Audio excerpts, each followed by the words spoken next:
நான் உங்களை மாறுவேன். அன்பு ஒன்றே அனாதை. அன்பு எல்லாருக்கும் கிடைச்சிடாது. அது அன்பு கிடைக்கணும்னா ஒரு சில பேருக்கு தான் கிடைக்கும்.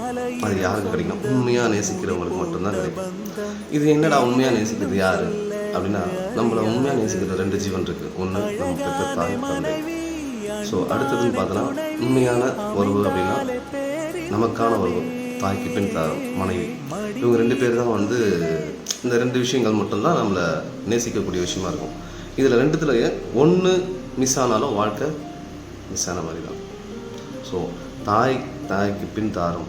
ஸோ தாயோட அன்பை ஒரு தாரம் கொடுக்குறாங்க அப்படின்னா அது உண்மையானவே ரொம்ப பெரிய விஷயம்.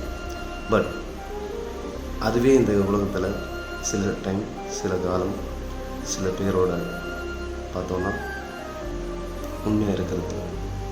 அந்த உண்மையான அன்பு எங்கே போச்சு அப்படின்னா, அது எங்கே போகுது அங்கே போகுதுன்னு நம்ம தேடிட்டே இருக்கோம். அது எங்கேயுமே போகல, நம்ம பார்க்கிட்டே தான் இருக்குது. என்னன்னு கேட்குறீங்களா? பாக்கெட்டில் என்ன இருக்கும்? பணம் தான். அந்த பணம் எங்கே இருக்கோ அந்த அன்பு அங்கே போயிடுமா? இல்லை அந்த அன்பு பணத்தை தேடி போகுமான்றது தெரியல. ஆனால் மனிதர்கள் மட்டும்தான் பணத்தை தேடி போகிறாங்க. உண்மையான அன்பை தேடுறது கிடைக்கிறதுக்கு போடுறோம் இல்லை. உண்மையான அன்பை பணத்தில் தான் நம்ம பார்க்க முடியும்.